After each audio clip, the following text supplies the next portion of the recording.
All right, guys, how's it going? So just to update you a little bit, you're now tuned into the most vulnerable player, episode number 7. Apologize for a little bit of a delay in the last episode. I went out of town about 2 weeks ago, and then just kind of been settling in. I've been trying to figure out who I was gonna have like next on the podcast, and just trying to figure out the logistics of things. And I figured that it was about time to have like a Q&A episode where I just answer questions that you guys have had or have about the show, or even about myself personally. So I decided that it would be pretty cool to have my boy that's been on the podcast already, brother from another mother. Yes, sir. My boy B-Dub, Brett. I thought it would just be cool for him to kind of help me guide this one. He can help like ask me the questions, and I always just honestly prefer to have somebody sitting in with myself, just because I find it really hard to just I don't know, just kind of ponder by myself and just talk to myself. I feel it'd be a little bit weird. I'm sure I could do it, but it would just be like a little awkward at times. Oh, for sure. But yeah, like I said, took a little bit of just a small hiatus, but wasn't really intentional per se. But like I said, nothing crazy. Just went out of town, but I'm gonna really try my best to start releasing these again weekly. It does take a long time to edit, and I also do have another job, so I just try my best to just kind of balance these things out. But yeah, man, thank you guys so much for tuning in. The last episode actually did really, really good numbers with my boy Tristan. So yeah, hopefully, man, we just keep building this thing, you know. Keep that momentum rolling, baby. Yes, sir. What you sipping on, dog? I got a White Claw over here. Yeah. We had to be bougie and pour it into glass. I didn't come prepared. So. Hey, where's your coaster, bitch? Fuck you. Good. I'm drinking on some twisted tea, by the way. Not gonna lie, man. I've been drinking a lot lately. Like something a little I feel like it's unusual of me. Like usually, don't get me wrong. I like to have a good time, but I generally don't go that crazy. Like, but this summer, man, I don't know. I've just been outside lately. But well, we're social drinkers for the most part. And yeah, exactly. I feel like we've been in social settings a little more this summer than. I think because we're all finally like back home for a little bit. So like we really, bro, when everybody gets acted, like we went out like maybe 2-3 weeks ago. Yeah. And bro, that was like one of the best nights. Yeah, it was awesome. Yeah, it was great to see everybody, and everybody popped out, and man, it was definitely a fun night. But it's nothing like getting the gang together. No, for sure. And it's like not gonna lie, after this past weekend, I was just like, yo, I need to lock in a little bit, because it's been fun. Don't get me wrong. It's summer. We're still young. But it's good that you realized that, though. You didn't let it go too far. No, like you went on a bender and shit. Yeah, exactly. When I went out of town, like it was like 6-7. That's how it is when you go out of town, like 6 days straight, just fucking going hard. When we went to Phoenix, it was like maybe and you were at a wedding. Yeah, exactly. So I can imagine, bro. Yeah, love was in the air, you know. Love and alcohol. Nothing bad ever happens in those two meetings. That's how we're here. For real. Probably. But yeah, like I said, we're doing a little Q&A.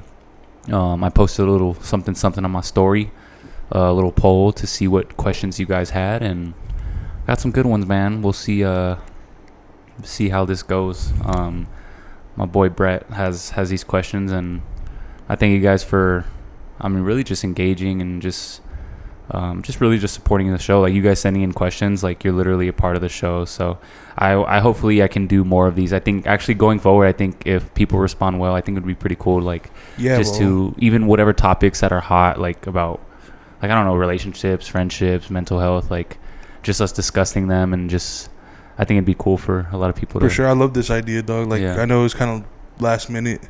I don't know about the planning. Yeah. But when you told me about it, I was like, oh yeah, that's a great idea. Yeah. Get people engaged. Yeah, for sure. All right, let's see here. Okay, so first question we have is from Jonathan Jackson. My boy Jonathan. Actually, never met Jonathan, by the way, but yeah, man. Hopefully, we could link up pretty soon. So Jonathan wants to know, how has your mental health caused you to be distant with your relationships? Damn, that's a good one. That's a hard hitter right there, bro. Starting off the show strong, starting the show deep. You know, we just got to get into it. You know, we can't just can't tease a little. You just got to. That man, Jonathan understood the assignment. Straight to it. Let's get straight to it. So how has my mental health?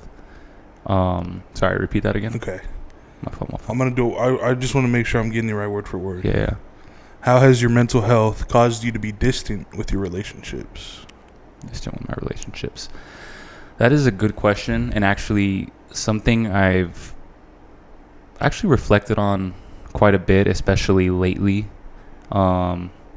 because, like I said, lately I feel like I've been going out a lot more.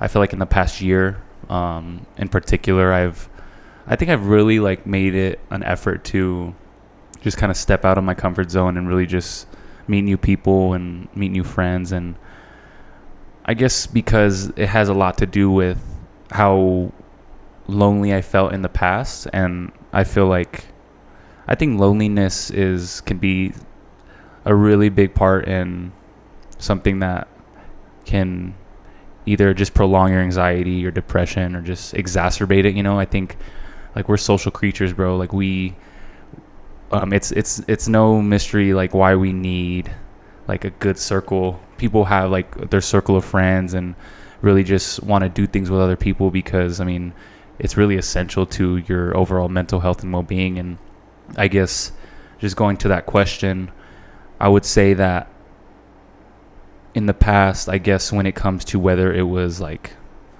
if we're talking like relationships, when it comes to like me like talking to like girls or just in those type of like intimate relationships, I would say that it definitely has affected me more so in the past. I noticed that for whatever reason, I don't know if it was due to maybe just what I was going through mentally at that time when it came to like anxiety and stuff, but I tend to in the past have this, how do you say it, this avoidant attachment style, meaning like I tend to, if I feel like uncomfortable, if I don't feel like in my comfort zone, or I feel like, I don't know what it is actually, bro, but I would tend to just kind of isolate myself, not really understand why at the time. I would just kind of like feel the need to just like distance myself from people, and not even just with like relationships, like intimate relationships with girls and stuff, but even with like my family. Like, let's just say I was going through something, like I was stressed out. I would just unconsciously just like stop talking to people, like really just, you can definitely tell that I'd be much more reserved and much more just to myself, and I would be very irritated. You couldn't really talk to me, you couldn't really ask me anything, and like I think about that now that I'm in like a much better place, and it was definitely affecting me, like definitely affecting how I moved with people and how I approach relationships. And I can definitely say now I'm like in a much better place with that, and I'm very much conscious of myself, of when I do that, and I try to like fix it, you know. So that makes a lot of sense. I think, or I'd like to think, that just about everybody goes through that same process, maybe on a smaller scale. Mm-hmm. But I know I as well go through little slumps where I close myself off and don't reach out to people, don't want to go around people.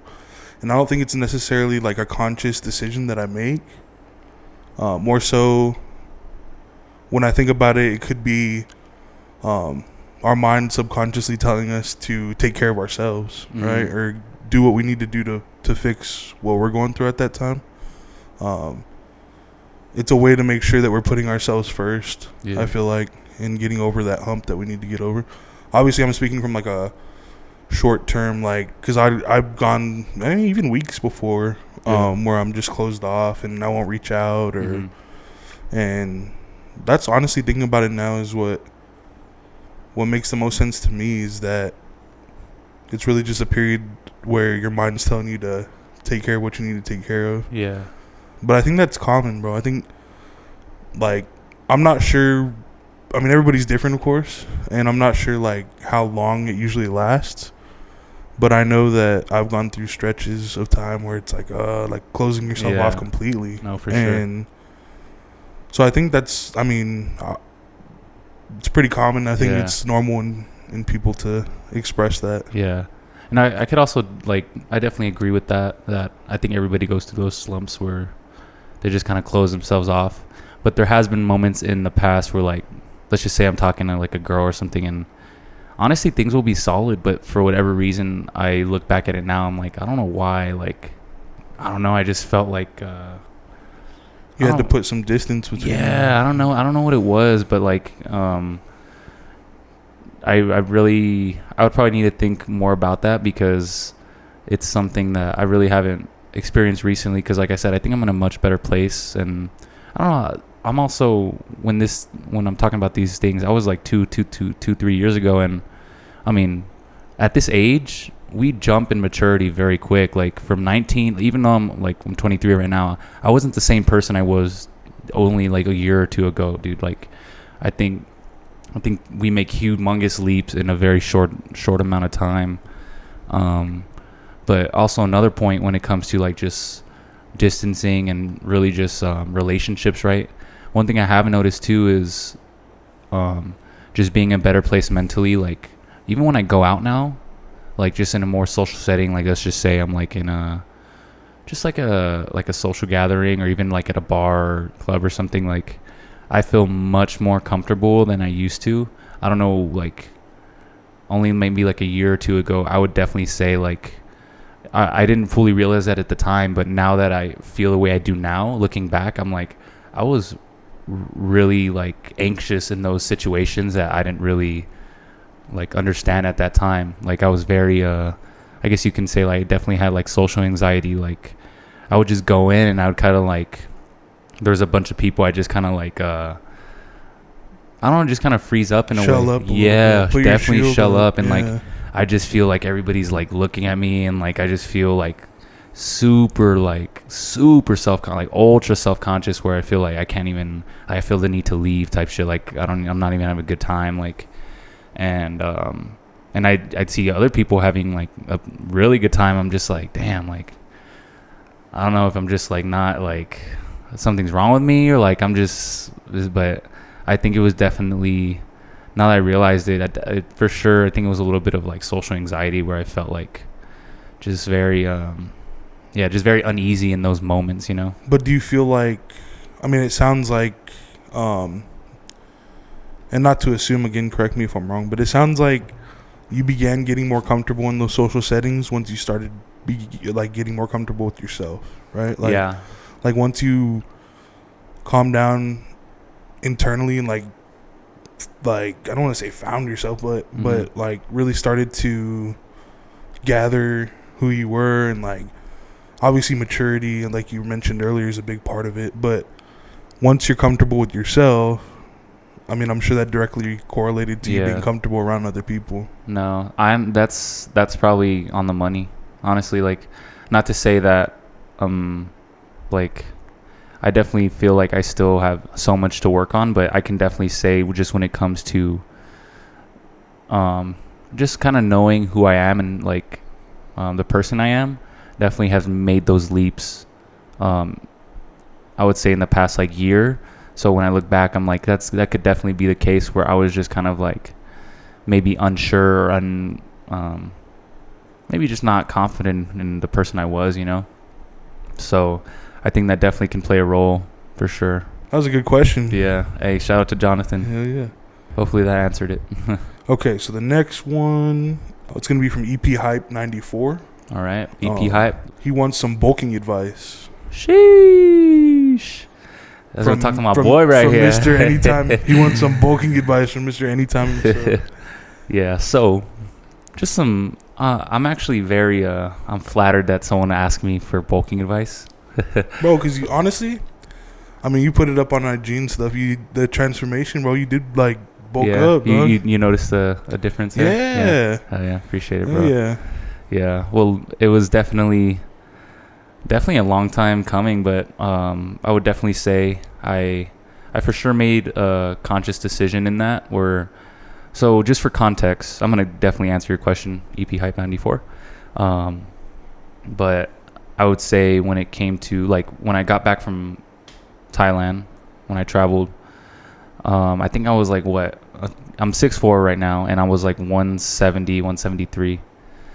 But looking at pictures now, I definitely could see it. But at that moment, I didn't realize like how thin I was until like I really started really until now, until I look back. But I think at that time I was kind of just like we talked about, I was a little bit just uncomfortable with who I was. I just wasn't really confident in the person that I was. And I don't know, I just started hitting the gym, I think last summer. Really, because I mean, like, I've always been kind of active and stuff. And then I think when I really started hitting it like pretty hard is when I became I know it's kind of crazy, like I say, like I was super scrawny and then I became a trainer, but I'm actually like very well versed in like working out. It's just honestly my diet was just like I just didn't eat at all. You've always been into fitness. Yeah, like, exactly. Yeah, that's always been a big part of your daily exactly. routine. Yeah, like just into fitness. And like I knew how to lift, like played sports, so I understood like just sports training, and I studied kinesiology in college, and I just kind of understood it. But I ran a lot, that's one thing. I ran like a shitload, like I did half marathons and stuff. And then I just wasn't really eating that much just because I was very like self-conscious. And eventually I hit like when I started working at Anytime, I mean, I was just always at the gym. So I would say since January up until like now, it's July, it's been 7 months. And since I got back from Thailand, I've gained damn near like 35 pounds, bro. Like and has your workout regimen changed that much, or would you attribute that more towards your diet? it was definitely more of the eating right and consistency in the gym. Because I'll be honest, like I probably hit the gym like at least I for sure do something every day, but like at least 6 to 7 times I'm like lifting of some sort. But that's just because like I hit a point where it's literally, if I don't go to the gym, it's like, oh, something was wrong. Like I didn't it's just kind of a part of my day. It's like eating at this point. It's like, oh, it's no, like I'm building my day around the gym at this point, because it's like it's just what I do now. And I mean, I kind of have to. I mean, like I'm a trainer. I feel like I have to look the part in a way, you know. Well, yeah. So just getting into your question, I think there's a couple different aspects to this question. The first one is, of course, training. So if you're gonna want to bulk up, I mean, the best way to do that, especially the right way, is gonna be lifting weights, of course. And specifically, well, I don't know, if you first start out lifting, you're probably going to start building muscle like off the rip, just because of like those beginning, like just they call them beginner gains. No matter if you just start lifting weights, like you're going to start to just increase in size. But the main way to, I guess, do that would be hypertrophy training. Yeah, basically increasing the number of muscle cells that you have, and in turn increasing the growth. So basically your muscles are made up of like these little tiny like fibers, and when you're lifting weights, those little fibers are basically like tearing, and then when you recover, they basically heal themselves and they grow back bigger. And so what you want to do really is to train for hypertrophy. Usually you want to keep like your rep ranges, whatever you're doing, from like 8 to 12 reps. Also, the main thing you want to do is focus on time under tension. So let's just say if you're powerlifting, main thing about powerlifting is you're really just trying to get that weight up. Like you're really just trying to build power. You're trying to develop your strength. But if you're just trying to build muscle, one of the main things is time under tension, meaning you really want to like exaggerate the amount of tension that you're putting on your muscles. So a lot of them are going to be like slow and controlled movements. So like, let's just say you're doing bicep curls, like on the way down, you want to make sure like you're really like just making sure like you're controlling the weight on the way down. Like you're just not trying to like just jerk shit up, you know? Whoa. I've also heard it referred to as like getting that squeeze, like really making sure that you're getting that like for like, I mean, obviously, there's no better way to explain it than the scientific. Yeah. But like, that's like another way I've heard that's a little relatable. No, for sure. That's a great point. Is making sure you're getting that squeeze. Yeah. Top of your rep, bottom of your rep.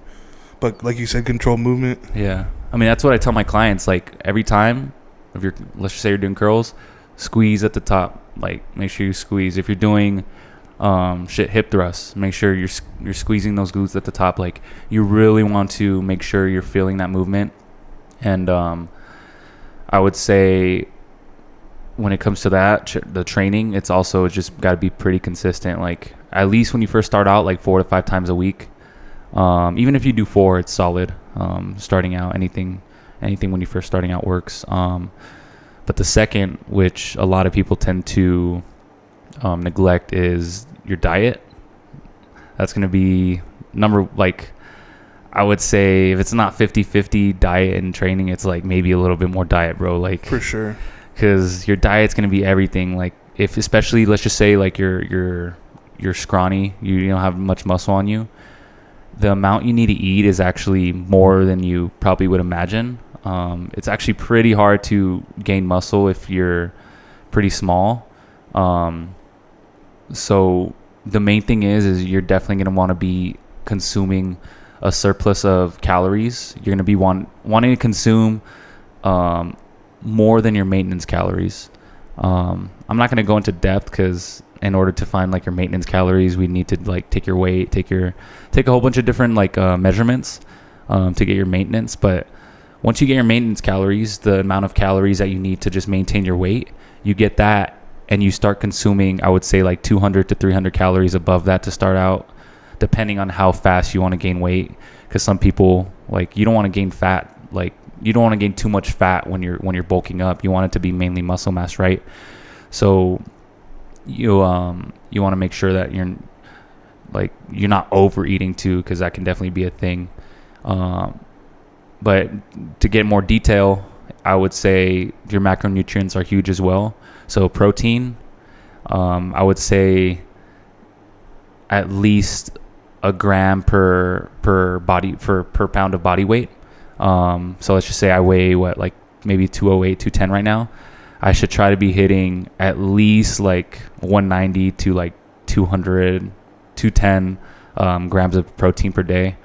And that's really, with the protein, it's going to help you recover. And it's also just, that's what's going to help you build that muscle.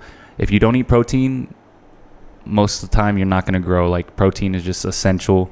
That's what you have to do. That's why you see a bunch of people drinking protein shakes, eating a bunch of chicken, steak, like all this protein is because it's essential. You have to consume your protein, the adequate amount. And of course, carbohydrates.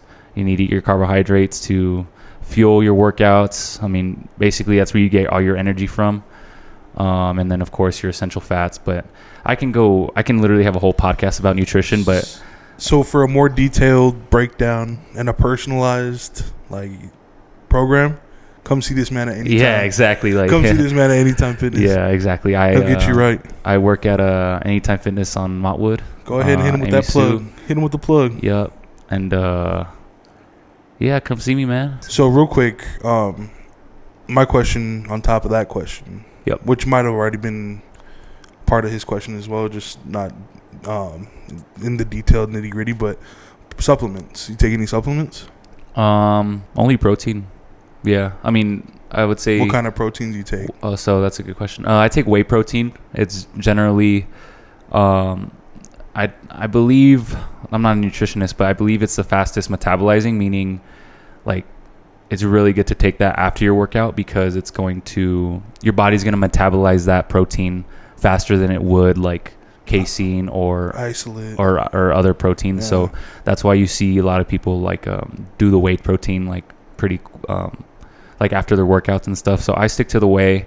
But really, like, if you're eating, even if you're deriving your protein from like food, that's still going to be the same. It's just the reason I take protein is because it's hard to for me to, especially because I'm like, I really don't have time to be like eating meals.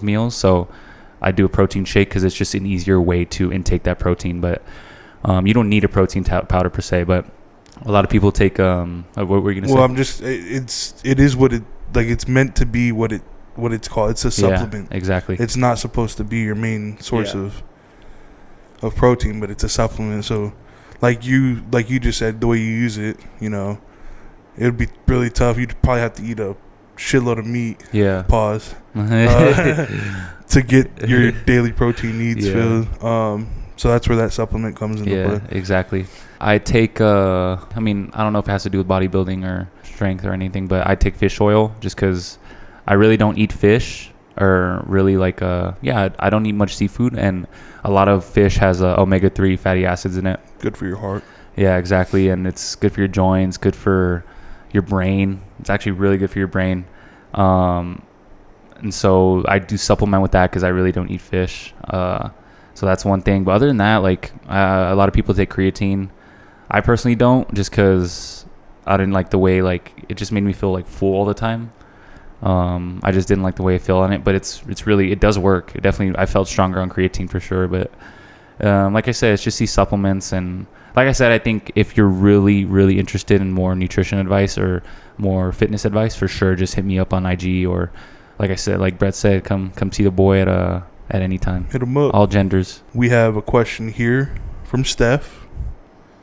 She wants to know what is the hardest thing about hosting a podcast? A few things coming to mind.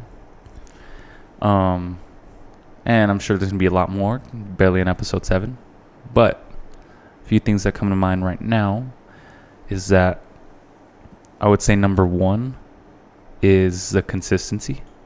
I think that's with anything you do, especially starting off anything. You just need to know why you're doing it, because you can get a little bit discouraged. But if you truly love something, then you're just gonna keep coming back to it. And I would say for sure it has been the consistency aspect of it. But I know this is ultimately what I love and want to continue to do. So I think I'm finally kind of trying to conquer that aspect. But I would say number 2 is for sure the technical aspect of things when it comes to the whole podcast setup and the audio, the video. There's a lot more different factors than just recording a video for someone and editing it and shit. Because there's a set, there's lighting, there's a whole bunch of different things, and first of all, it shit costs money, so that's one thing. Definitely came out of my pocket, so that's one thing I had to consider. But also is I'm pretty sure I've shared on this podcast before, I've lost whole podcast before. I literally did an entire 2-hour podcast with James that completely just poofed, so yeah, we didn't get that. I lost the video of the last podcast. Literally, I thought I did everything right, and I still till right now I still don't know what happened, because I thought I transferred. I had the audio, which I still released. It was with my boy Tristan, but I tried to transfer all the footage, and I was watching it one day, and then the next day I came back to edit it, and literally just wasn't there, dude. So, and dude, it's the pit in my stomach after something like that happens is just it's just fucking sick, because you can't get time back. That's one thing.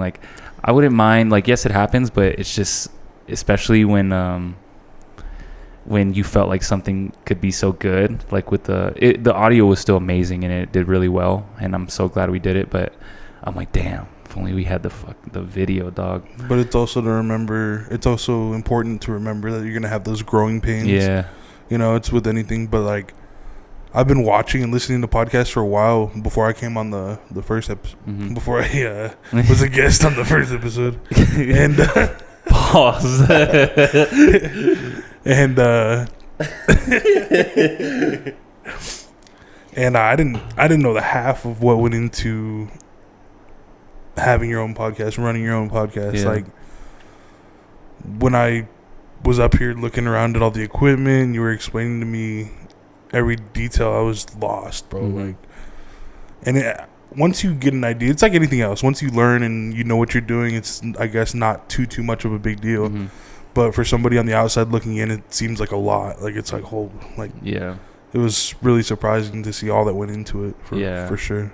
Nah, it for sure was. And like I said, like the way I try to look at it is, like if, for example, I lost the footage, even though for a few days I'm just like so fucking angry and like it really gets to me.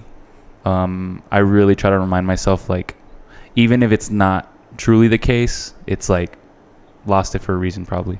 Like, I don't know, maybe it was just meant to be on audio just for creative purposes or whatever. It just happened, and like, what are you gonna do? You know, like, you really just gotta roll with the punches when it comes to this. And like with the ones we lost with James, that one was tough because I didn't have the audio. Like at least the audio, the good audio, I can release on Spotify and Apple.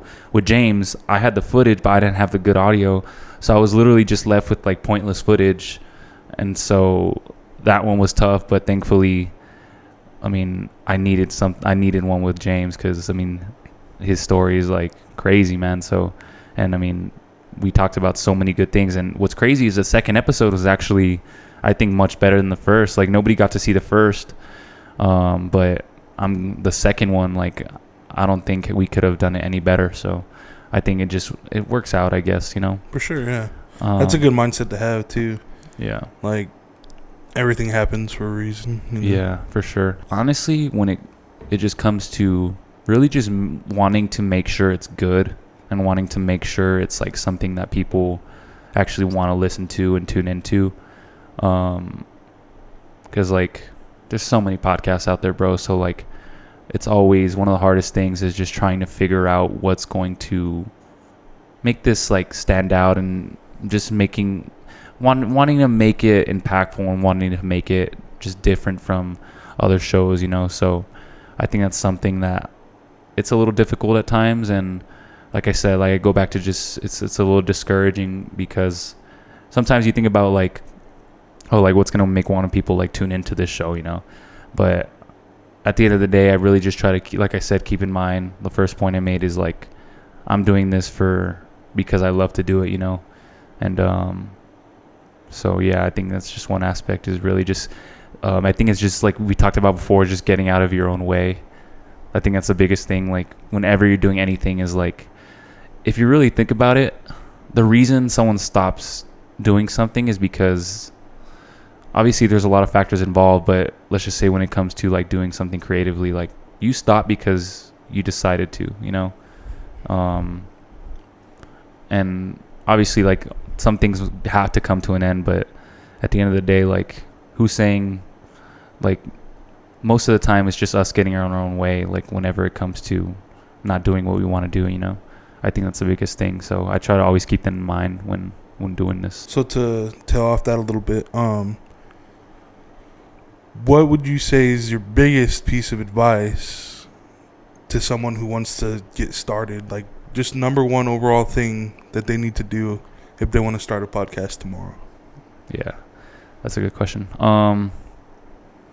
This is coming from someone who, I mean, just started maybe a few months ago.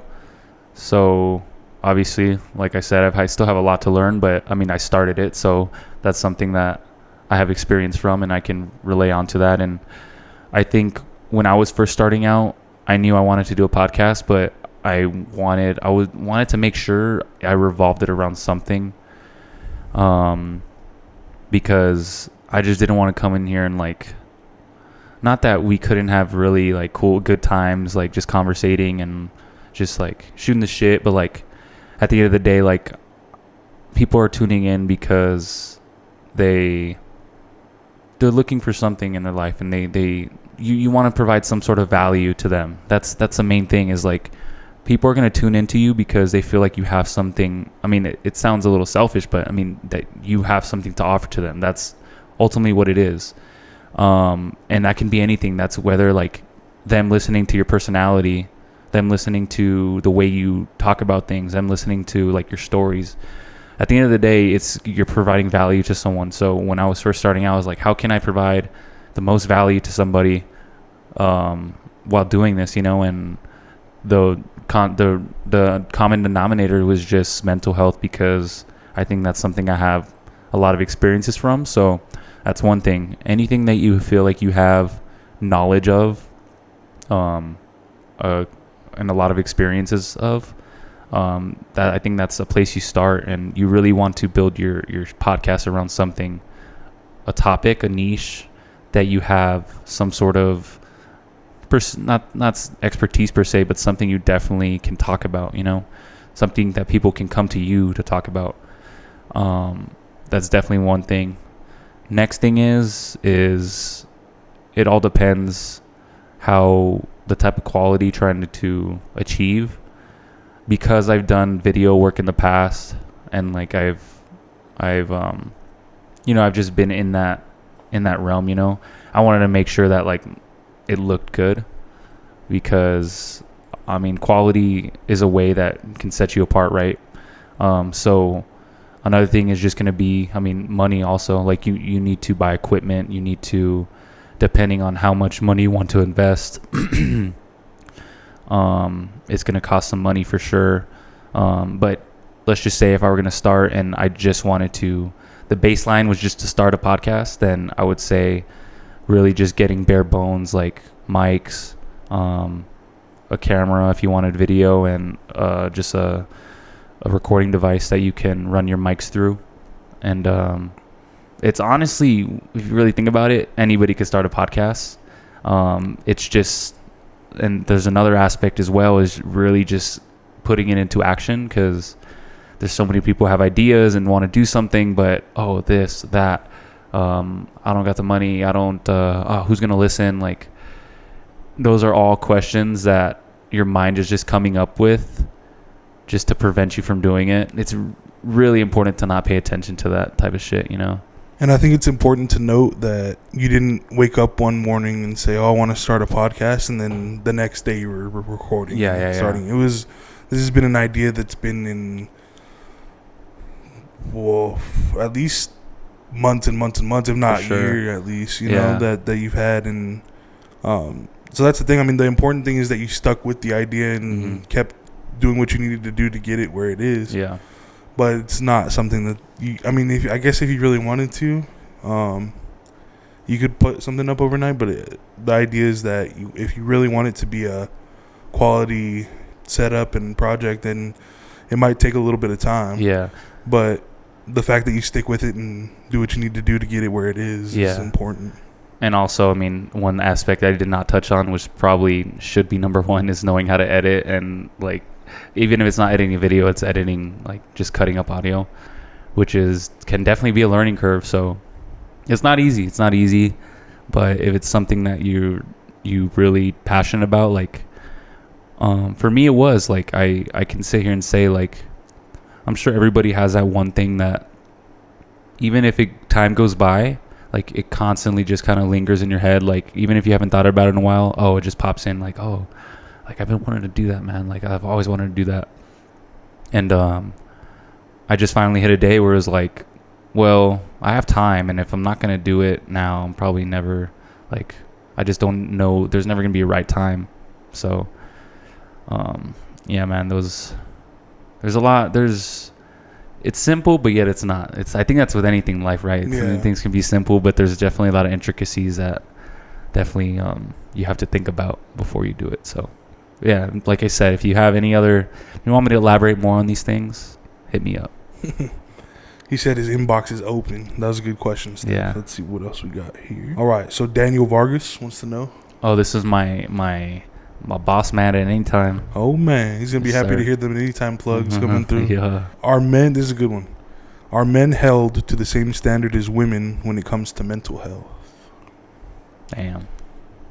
That's a good question. Are men held to the same standard as women when it comes to mental health?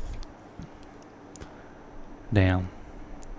I think we're going to get canceled. We might have to answer this one off air. I'm actually going to release this one on Rumble. No, that's a really good question. And like I said, this is just from my perspective. I'm not saying this is per se right. I'm not saying these is facts, but from my opinion, I would say there's definitely a stigma that a man, like, I would say like a good man, like a masculine man, like, should never, like really never, not never, but shouldn't show emotion and shouldn't, definitely shouldn't cry is definitely one of those stigmas, and definitely should keep like just their overall mental health. And really just if they kind of share that stuff, it kind of like they can be perceived as weak and not masculine. And I would say like when you're talking about like just women in general, I think that's something that, I mean, I would say is pretty generally well accepted is, I mean, girls, I mean, they could show emotion. They could be... Talk about their feelings. Yeah, talk about their feelings, be emotional. I mean, I'm not saying all women are emotional, but I'm saying it's okay. It's generally more okay for them to be more outspoken about those things, you know? I think it's... Like, thinking about it, it's important to look at the media and Hollywood, music. Like, I can't count how many times I've seen movies where women are together gossiping or talking about their breakups or, you know, having a counseling session at the end of the day is basically what it is. The way that it's portrayed in society and what we have seen throughout our whole lives is always women embracing that mental health and being able to seek help and talk to each other about things, and whereas it's always been portrayed that men are just, I'll deal with it later.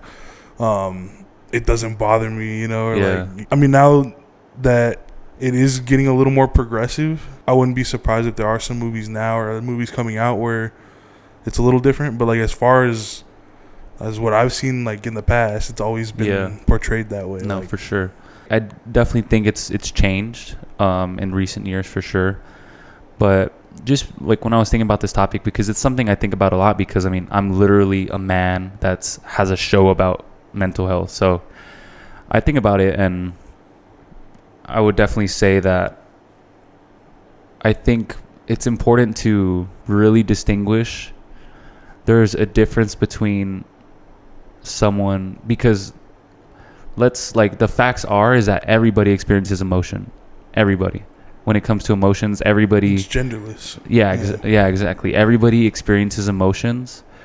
And I just want to say, as a man, the reason I started talking about it was because, first of all, like I wanted to... I started off filmmaking. I wanted to express myself creatively doing that, like on YouTube. And I think that's when I started getting a lot more outspoken about it. But now the more I think about it, I think the more I keep talking about it is because... I literally talk to, like, whether it's my boys or other men who literally are going through the same exact things I'm going through. So it literally makes no logical sense to me why, if talking about it more is going to help people, why not do that? Like, to just understand that, yo, bro, you're not the only one, dog. Like, trust me, bro. How many times have you talked to someone, bro, where it's like, bro, I'm going through the same shit. Like, I thought it was like when you're just talking to your boys, like, bro, I'm really going through the same shit. Like, it's crazy you say that. I always hear that and see that. So I'm like, I mean, I have somewhat of, I mean, I guess I'm trying to build a platform like that, but I have a way of being able to express that because of, like, I guess whatever skills I've been able to, like, harness over the years. And so I feel like, why not use that as a source for good, you know? And doing so, I think there's a difference between being able to communicate your emotions and being mature enough and in control enough of your emotions to be able to, like, talk about it, but also be able to, like, do something about it, you know? Like, there's a difference between a dude who's just good at communicating those type of things and, like, dealing with them, as opposed to someone who's literally just complains all the time and is literally lets your emotions control them, you know? So does that make sense? Like, I think it's important to make a distinction, because I think to sit here and say, like, oh, I don't know why you're talking about these things as a man, it's like, I don't see why not is the question. If it's if everybody's going through it, like, I don't see why not, you know? So for sure. Yeah. And so I mean, like, I would agree, there's definitely a double standard there when it comes to men and women's mental health. But it's not necessarily anyone's fault. Yeah. It's not like it's women have portrayed us to be these tough, or if anything, it's us that have portrayed ourselves to be that type of way. Mm-hmm. But again, looking into, like I said before, looking into the way it's portrayed in movies and music and all our pop culture, you know, that's in a roundabout way how they have it set up. And I don't know about you, but I don't think for a lot of people, I don't think mental health is a big topic in the household when they're being raised or, you know, growing up. I don't remember specifically sitting down with any of my parents at any time and being like, yeah, they'll ask you how you're doing, or like, I always felt like I could talk to my parents if something was wrong. But at the same time, it's not like, I don't want you to ever feel like you can't talk to people about your mental. You know, it's not necessarily something that was preached to us as we were being brought up. So, I mean, I think it is getting better though. Like, I feel like, and maybe it's just what I've been like watching or surrounding myself with lately. But like, especially your show, like obviously it's a big platform to address that situation and hopefully help some people see that it is okay for us as males to talk about our feelings and let someone know that we're not okay at times, you know? Because that's a good point, bro. Like I said, there's a difference. Let's just say if we were complaining about that double standard, like I don't see how there could be an issue with really just being vocal about it. And I think you should definitely be a rock. Like you should definitely be someone who's sound, like someone who's you're able to come to, and like they're able to, like, you want to be that person for someone, right? You want to be emotionally stable for someone and being able to, but you can still do that and be in tune with your emotions and be able to explain how you feel in certain moments, or just express your emotions and still be like that strong person. Because I mean, either way you're going through it, it's just you being able to talk about it and being more open about it. So I agree, and I feel like it should also go both ways though. Yeah, like you both could be rock, you know what I mean? Yeah, because at times maybe I'm gonna need a rock to help me out. You know, I feel like an ideal relationship is strong like that. Like but that's again getting into the double standard, or like the historical speaking of the guy always needs to be the strong one in the relationship, or you got to be supportive no matter what, and like I agree, but it should go both ways as well. That was a good question. Yeah, it was a really good question. Hopefully everybody's dropping bangers. Yeah, hopefully you did a good job of answering that one. All right, moving on to the next question. This one is from Brooklyn_5. Did you feel comfortable talking to your parents about your mental health struggles, and how did you approach it? This actually might be not the answer you would expect. I would say I really didn't. It's like my parents talked to me about like what I was going through, because when I first started having like experiencing like panic attacks and stuff, and when I was like in college, right, they knew before me that I was going through something mentally. Like I didn't know what the hell was wrong with me. Like I just thought I thought something was definitely wrong with me, because I was feeling terrible and going through all this, right? But from the start, they were like, "Mijo, I think it's anxiety." Like it's like, because what's crazy is like my mom has dealt with same things, and my dad actually too. And you would never think, because my dad is, talk about a rock. My dad's like, he don't show that shit, bro. Like he's very he's an older Hispanic dad, you know. He's cut from that cloth of just strong, being strong, slightly macho, but like because he went through the same things. I mean, he knew what it was too, which is crazy. They knew before me, so they were the ones who actually kind of helped me. And can't say how blessed I am for that, because a lot of parents, like their kids, especially nowadays, would be going through that shit, and like they wouldn't know what to tell their kids, or they would just be like what the hell's wrong with you? Or they might not even recognize that that's what it is. Yeah, you know? Exactly. So when I was over there in Phoenix, when like the first time it happened, like they came to visit me type thing, because they knew, like I didn't know, but they definitely knew what it was, and they always reassured me that I was going to be okay, that I just needed to really just stay strong and just continue to like move forward. And even till this day, like they now I've gotten a lot more vocal with them, because like I said before, I would really close myself off, especially to how I was feeling and my emotions. But a lot of that was because I didn't know why I felt that way, you know.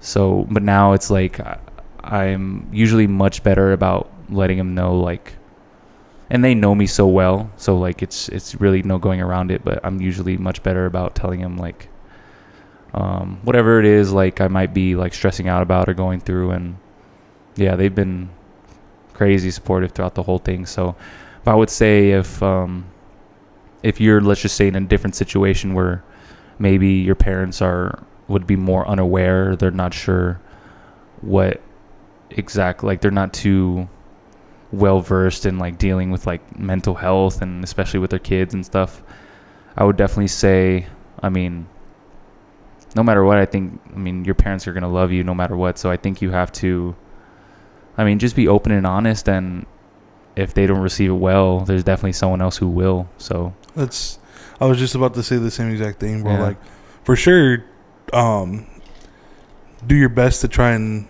get your point across to them and let them know what you're going through. But like you said, Doug, if they don't receive it well, or it's hard, because I feel like this mental health, what would you call it, a epidemic or mental health, it's fairly new. Yeah. Like, it's not necessarily something that was super huge when our parents were young or were our age. So it might be a little tough for them to grasp exactly what we might be going through at certain times. But even if they might not fully understand, just the fact that you're going through trouble and you're having issues, I mean, your parents are going to be your parents, and like you said, if they're not necessarily doing what you're looking for them to do, there's going to be somebody out there that you can get help from. Yeah. Even if it's not your parents. And there's nothing wrong with finding help in other places. Yeah. And it doesn't mean that your parents are any less of parents or any worse parents because they don't know exactly how to handle that certain situation. Just, it's a tricky subject. Yeah. Especially with older people that aren't in our generation and aren't around it as much as we are. Yeah, no, for sure. You hit it right on the money, bro. And also, I will say that they also had prior experience with my sister. Because my sis, like, I don't know, I've talked about it in the past, especially when she was on here. My sister literally, like, it's almost kind of crazy, like, textbook. Like, we went through this very almost same exact thing. So they had already gone through that with her. So they were like, okay, it's probably the same shit going on here. So, yeah, I mean, that goes to show you, bro, like, genetics can definitely play a role in this shit, man. So definitely important to just, like, be open and really just understand that, like, you should seek help no matter what. There's nothing wrong with that. For sure. Male or female. Sorry, man, women. Talk about one of the hardest things about having a podcast is, I'm being very serious, is being careful about what you say. Definitely, like, I'm not saying like I have like these fucking radical views, like I can't say, but I'm just saying like things could be taken so out of context. We don't want the podcast turning into Fox News or CNN. Yeah, so it's a nice question, Brooke. Yeah, that was a Love great you. question. Damn, I'm telling you, everyone's hitting with the questions today. These are great questions. Okay, so Javier Hobbs wants to know, what equipment are you using? Damn, that's such a Javier question. I love it. Coming from the technical side of things, and he said to link it, I think, actually. Oh, damn. So yeah, I'll definitely link it. So I'm using a Zoom recorder. I think it's called the Zoom PodTrack P4. And it's probably one of the most simplest recording devices you can use for a podcast. And it's not the first thing I use. I actually was running it through my laptop at first, it was so many technical difficulties. But this, man, if you're gonna do a podcast, I literally would not recommend anything else. If you're starting out with this, this is where you're gonna run your audio through. Your mics go into here, your headphones, and it records everything. So definitely 100% recommend that.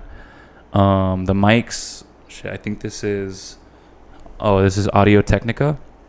Not super well known, however, they are, I would say, not top of the line, but they're not fucking Reggie, you know. They're like, I would say they're like middle shelf. It's not your Don Julio, it's like your Jimador. It's not your what's a top tier vodka. It's not like your Sky vodka. It's like your fucking Grey Tito's or yeah. No, it's not your Grey Goose. Yeah, Bro, but right now when you were looking for the name of the mic, I went to look also, not even realizing how close it is to my face. I go to look down, I went all cross-eyed and shit. I was like, ugh. I think these weren't that expensive, and I'll link it. And then the headphones are Panasonic. These were fucking maybe $10. So I mean, it gets the job done, right? Bro, I honestly wouldn't never guess that they were that cheap. Bro, they were so cheap. Nice headphones. Yeah. The lights, I couldn't tell you the brand. I got them from Amazon, but they have a nice little diffuser as well, so the light hits softly. And then I have a Panasonic GH5, which is the camera I've had for 2 years now, and it hasn't failed me yet. That's where I record all my YouTube videos, client work. And then I got these 2 neon lights that are getting this ambient lighting. What's the neon light all about? That's actually one of the questions. Sorry. So I have this backlighting, which is blue, and those are 2 different lights, and I'll link those as well. By the way, guys, so much of this is lighting. Like, you don't understand. Like, if we turned all these lights off, it would look stupid. Like, it would look like we're in you'd probably barely be able to see us. So lighting is like top tier, like of importance whenever you're doing a production like this. If we were to turn the light fixtures off, it would be like we're in a strip club. So the neon sign is, I have no idea where it's from, but I'll link it. And it was like the most expensive thing probably, besides the camera, of course. I think it was like $300 for that sign, bro. It's a nice ass sign though. Yeah. And then these chairs I bought. But yeah, that's kind of getting more into furniture, not equipment. But yeah, and then I have a MacBook Air, which I've been trying to upgrade for a while, but laptops are fucking cost an arm and a leg, dude. So it's still waiting on that. But yeah, if you have any more questions about the setup, I'll definitely link all the stuff, and then I will, if you have any questions, just hit me up, Diego.ram_ at Instagram. User Mr. J. Curry, our boy James Curry wants to know, James Berry. what is your ultimate goal you want to achieve with this podcast? Damn, that's a good one, bro. How much time you got? No, I'm just kidding. Yeah, so number one, I think there's a few different layers to this. I think number one is I just want to always, my main goal is to always enjoy it. Like, I don't want it to be, I don't want it to feel forced. I don't want it to feel like I have to do it, you know? It's because I want to, and I just want to always keep that in mind whenever I'm doing these, forever, however long I end up doing this. But definitely want to always just make sure I'm enjoying it no matter what. I think that's number one, because if not, then what's the point of doing it, you know? Second, I'd be lying saying here if I said if I didn't want to reach an audience, like honestly, I just want to impact as many people as I can positively. Like, that's I don't know where that comes from. It's just, that's just being honest, speaking from the heart, you know? Like, I think no matter like the guests we have on here, like whatever we talk about, or I just want to help a lot of people, you know? I think that's the main thing. And whatever is a byproduct of that, then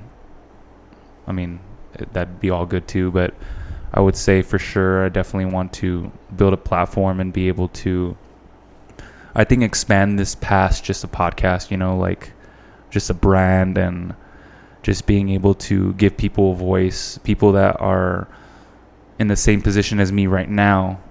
Let's just say in a couple years, where I have a little bit more of a following, or have more of a voice, to being able to really just help give exposure to people that have a gift and have something to share, and just being able to help them in their own journey. I think that's, so aside from like just looking beyond the podcast, I think that's something I want to build upon, but other than that, just main thing, enjoy it, have great conversations. You know how many times I've listened to these and just like really put things in perspective myself, and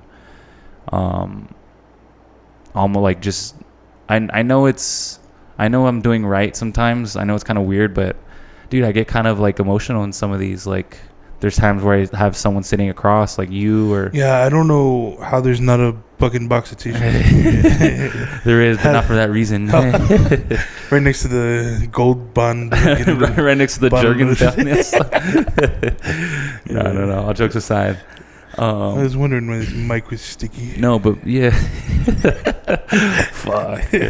For sure, man. Just there's times where I really had some crazy ass conversations here where it's like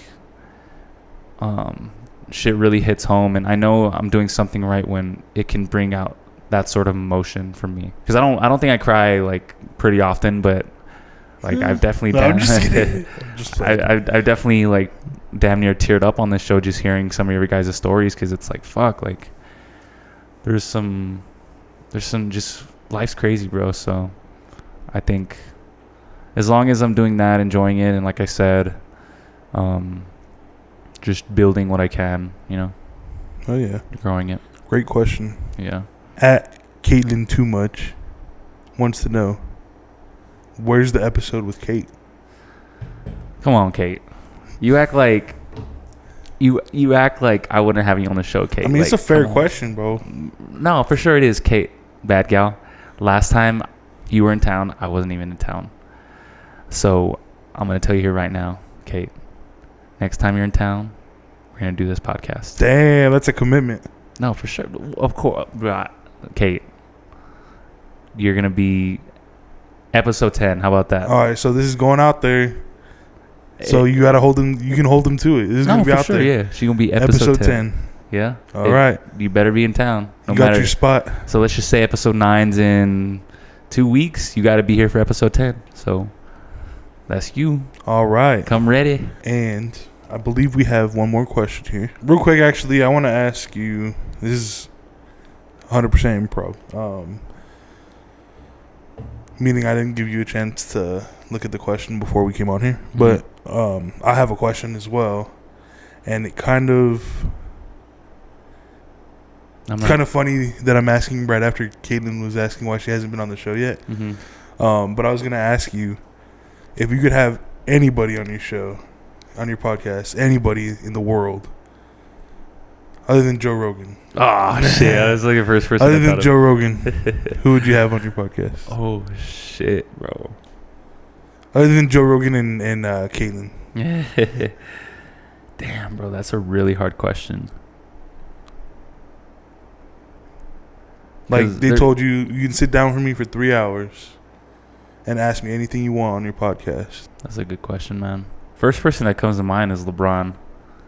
I know that's kind of like, that's kind of obvious. I mean, I don't know, it's LeBron James, but I mean, I would say for sure LeBron James, because like I grew up watching him, and he really just shaped my, just as a like not even just as a basketball player, but like the shit he's accomplished even just outside of basketball is like insane, bro. Like he's literally like, he's just a mogul. Like he's just fucking an icon. So I feel like I would have two answers though. One that's like realistic and one that's like more unrealistic. No, hell no. This is why. All right. So the whole reason why I wanted to ask you, and here in person while we're doing this and not put it up on IG so you could see it beforehand, is because I didn't want a logical answer. Yeah. I wanted the answer that came to your heart first, or your gut first. Like, No, yeah, No, for sure. fuck Logic. Who do you want to have on your show, bro? Who do you want on your podcast?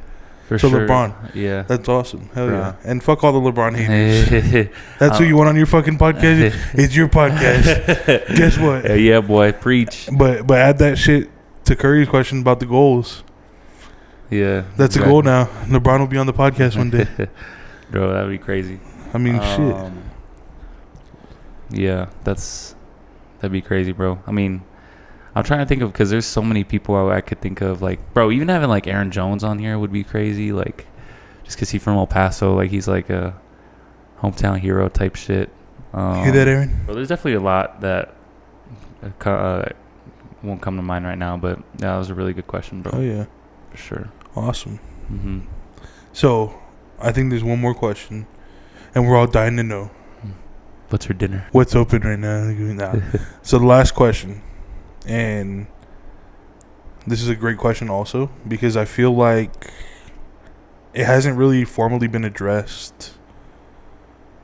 I mean, it's been teased at a little bit, but I don't think we've gotten a full on 100% answer. What's the deal with the sign, man? What's the sign all about? The neon sign. The famous neon sign. Mama. There goes that man. Mama. Neon sign. So right there, the one you see right there, that is a neurotransmitter known as serotonin. You say melatonin? Melatonin, no. Close though. You say melanin? First name Sarah, last name Tonin. Oh, okay. But yeah, serotonin is very. It's one of the neurotransmitters. It's along with dopamine and norepinephrine and basically other chemicals that your brains produce. But serotonin is vital in regulating your mood, your sleep, your emotions. So one of the main things that when someone either is dealing with anxiety, panic attacks, depression, bipolar disorder, a lot of mental health disorders are usually the main culprit is the serotonin, and it could either you cannot be producing enough, just whatever their circuit is just kind of malfunctioning, or there's just you're either deficient in serotonin, and that's usually what causes like some of these mental health issues for the most part. So that's why they give like medication. A lot of the medication that they give to like for mental health purposes have act on the serotonin in your brain.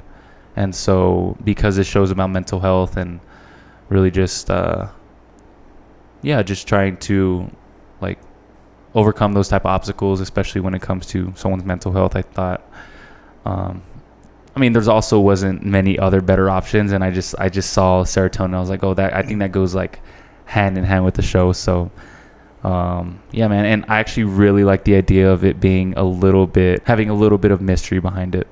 That's dope. Yeah. I feel like that sign is the cherry on top, if you will. It's the icing on the cake. Yeah, I thought it was just, I saw it and I was like, you know what? I like the subtleness of it. I like the mystery that it might give to people. So I think that's why I chose that one. And I do want to get a few more different things for the studio. Maybe some plants. Maybe some maybe some art would be nice. But yeah, just spice it up a little bit. I definitely I need to make sure the funds are correct before I splurge again. But yeah, I think it works for now. So, but yeah, man, I think is that it for all the questions? Those are all the questions, brother. Yeah. All right then, man. Well, I hope you guys enjoyed this Q&A, this little Q&A. Let me know if you guys like it, because we could definitely do these regularly, and I would love to hear more questions. And overall, I really enjoyed it, and of course, having my boy Brett on again, man. It's always a pleasure. And yeah, I'm gonna release this hopefully in 4 or 5 days. So whenever you see it, I hope you guys enjoy. If there's something that you want me to elaborate more on, just hit me up. I mean, either you leave a YouTube comment, hit me up on IG, Diego.ram_. Hit my boy Brett up at B_dub77. Something like that. But yeah, man, just I appreciate you guys tuning in, man. We're gonna try to keep this thing going, and let me know what you guys think. So, anything you want to say? I really like this. I think it's cool, and I think your viewers are gonna like this and appreciate this also. Yeah. Maybe we'll do a live show one of these days. Yeah, hell yeah, and with an audience and everything. Yeah, with an audience. And next guest, episode 8, LeBron James. Ladies and gentlemen, you heard it here first. LeBron James. Brian Windhorse ain't breaking that news. We are here live on the MVP.